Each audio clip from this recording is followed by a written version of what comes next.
کہ cousin marriage کی مخالفت عام طور پر مستقبل کی نسل کو جینیاتی بیماریوں سے محفوظ رکھنے کے لیے کی جاتی ہے۔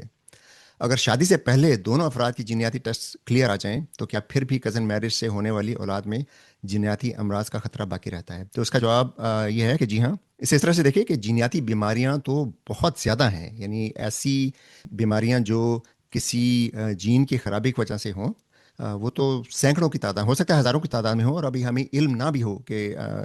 کچھ بیماریاں جو ہیں وہ جینیاتی وجوہات کی بنا پر ہوتی ہیں۔ اور جو جینیاتی ٹیسٹ کیے جاتے ہیں وہ تو صرف چند گنتی کی ایسی بیماریاں ہیں جن کا کسی خاص جین سے ڈائریکٹ کوریلیشن ہمیں پتہ ہے۔ لیکن اگر کوئی ایسی جینیاتی بیماری ہے جو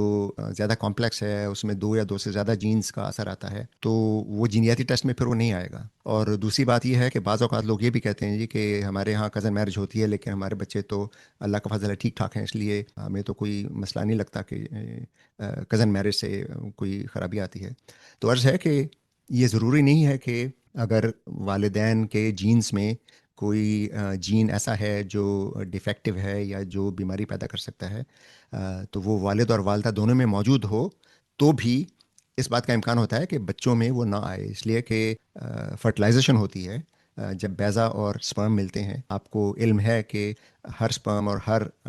بیضے میں آدھے آدھے جینیاتی مٹیریل ہوتا ہے، اور اگر جیسے باپ ہے فرض کیجئے، اس میں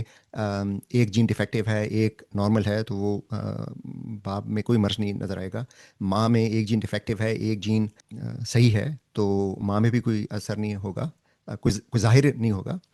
اور یہ اس بات کا امکان بھی ہے کہ بچے میں باپ اور ماں دونوں کی طرف سے وہ جین جائیں جو ڈیفیکٹیو نہیں ہے، لیکن یہ بھی امکان ہے کہ ماں اور باپ دونوں کی طرف سے وہ جین چلا جائے بچے میں جو ڈیفیکٹیو ہے، اور اگر دونوں جین ڈیفیکٹیو بچے کو مل جائیں تو بچے میں پھر جینیاتی بیماری ہوگی۔ تو ایسا ممکن ہے کہ 2 نسلوں 3 نسلوں کے بعد یہ بیماری ظاہر ہونا شروع ہو جائے۔ اگر مینڈل نے جو جینیات کے بانی سمجھے جاتے ہیں، انہوں نے یہی دیکھا تھا کہ وہ تجربے کر رہے تھے مٹر کی کاشت کر کے، کہ بعض اوقات 3 یا 4 پشتوں کے بعد کسی جینیاتی بیماری کا اثر ظاہر ہوتا ہے۔ تو سائنسدانوں کی بھی رائے یہی ہے کہ احتیاط کا تقاضا یہی ہے کہ جہاں تک ممکن ہو کزن میرج سے گریز کیا جائے۔